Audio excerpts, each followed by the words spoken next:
Hi guys, this is Christine, your relationship and mindset mastery doctor and your leverage for change. Today I'm going to be speaking about why these two attachment styles, the anxious preoccupied attachment style and the dismissive avoidant attachment style, why these two attachment styles are usually the ones that are attracted to each other, right?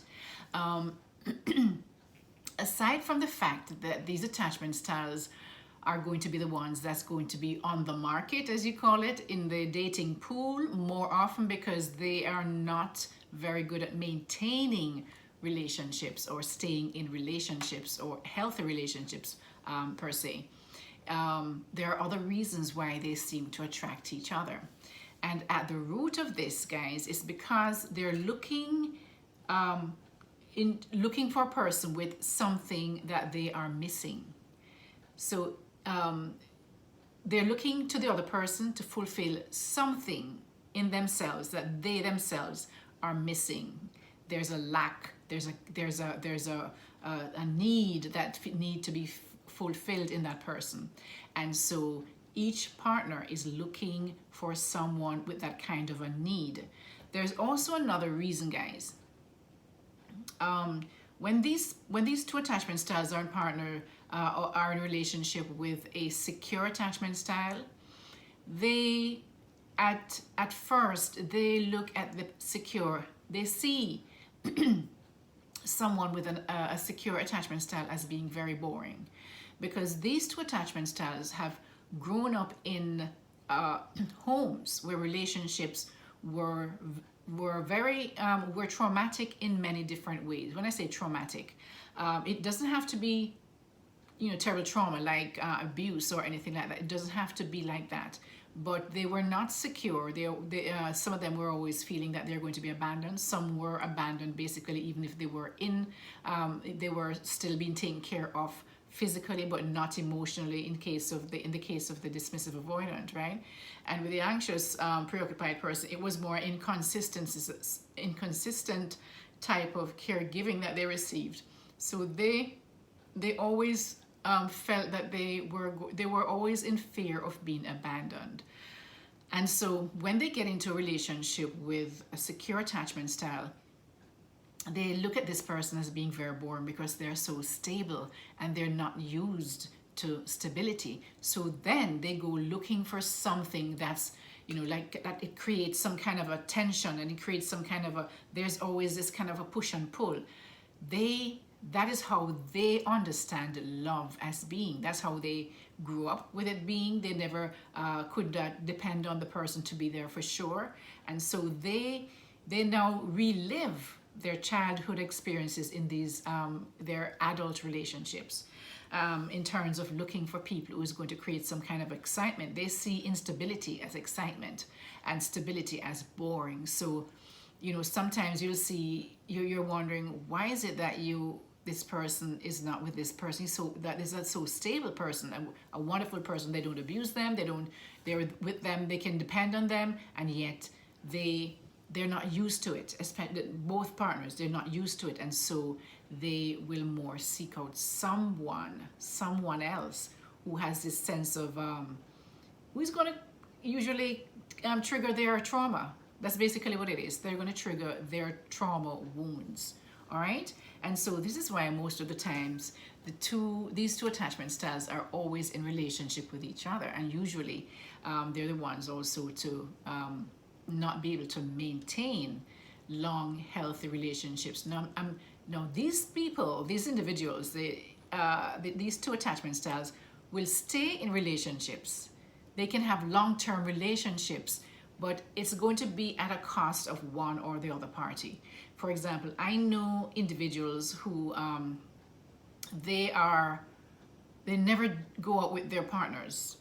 They don't do anything with their partners. It's almost like they're living like roommates. And the other person just says, okay, I guess they feel that they can't do any better, so they stay in the relationship, and they will be married, or they will either be in a long-term relationship, right? So it's not necessary that these relationships will break apart. It depends on the two individuals in that relationship. one might just say, even when this person does not pay me any attention or doesn't do the things I would like them to do, it's better to have some piece of man or piece of woman than to be alone. That's basically it, than to be alone and not have someone in their lives. So why are these two, before I forget, guys, please check out my membership channel. There's a button below this video that says join. If you click on that, it will kind of give you the 5 different levels, that I offer in my memberships. And I hope you can find something that is going to be, useful for you, for your particular circumstance. Okay, let's continue with this. Why is it that these two attachment styles almost that they seek out, but it's a subconscious thing. Subconsciously seek out these partners from their opposite styles. The anxious preoccupied will look for somebody who's dismissive, even though they want somebody who will give them attention, but somehow they always end up with someone who is not going to give them the attention they need. And the same thing with the dismissive avoidant, that usually end up with somebody who's anxious, because these dismissive avoidant individuals, they want their space, but it's very difficult because with an anxious preoccupied, because the anxious preoccupied wants to be with them all the time. All right, so why is this? Why do these two attachment styles attract each other? Well, it's because they admire the qualities in their partner that they lack themselves. And so they're kind of looking to fill this gap or this void that they have in themselves. And it's not a conscious thing, guys. It's not a conscious thing, right? It's almost as if they're seeking their other half. Maybe that's where this comes from. I don't know where that thing came from, but it's almost as if they're seeking their other half. At the same time, though, this can be problematic because the same qualities that they like in these partners, which I'll outline it right after this, are the same qualities that will also later on, when the honeymoon period is over and that all those hormones are doing all this thing and you're in love and it's really more infatuation, right? That the qualities of the other partner also can trigger their core wounds. So it's like a double-edged sword kind of thing, right? So for the anxious preoccupied, the reason why they're attracted to someone with a dismissive avoidant attachment style is because they admire the fact that these people seem so mysterious because they're so distant. There's a kind of a thing about mystery, and so the anxious preoccupied feels that this person is mysterious, and the fact that they are able to be comfortable being alone, they admire that. Because, guys, the anxious preoccupied is not comfortable being alone, right? And so at the outset, at the beginning, they're attracted to someone who seems to have it all together and that they are comfortable being alone, right? And that they have the anxious preoccupied is attracted to the fact that this person seems to, like, they have enough self-worth that they can easily walk away from any relationship or from them. Actually, they feel that this person is strong enough to easily walk away, and they admire that strength. That's what it is. They admire that strength, not thinking that later on this strength or this seeming thing that they're attracted to can trigger their wounds, right? They also admire the self-sufficiency of the person with the dismissive avoidant, because dismissive avoidants want to be self-sufficient. They want you to be self-sufficient too, and them to be self-sufficient. Their perfect thing is really having both of you be self-sufficient, and you meet together whenever it is he or she feels like, the person with the dismissive avoidant attachment style. They also admire that their partner, the dismissive, is not easily flustered. They always seem to be very calm and in control of their emotions. What they don't realize is because later on, they just don't have the ability to show their emotions, but they don't know that at that time, right? And that's what attracts them, because they look so calm and in control and very strong. That kind of they see a kind of strength in that, right? Because The fact that the anxious preoccupied is always like needing to be with someone, and these people don't seem to really care, they are attracted to that quality. And the fact that usually this attachment style, the dismissive avoidant attachment style, is usually quite secure in their success, and they're very good at in their work. Their work ethic is usually very high, because remember, guys, they work is an escape for them, and but they. Of course, the anxious preoccupied does not know that yet, because their relationship has not really reached that level. But at the beginning, they're very attracted to the fact that this person seems to be so, has very good work ethic, and that they do very well in their job positions, whatever they're doing, and they come off, the dismissive avoidant attachment style can come off as being very secure at the outset, at the beginning of a relationship, and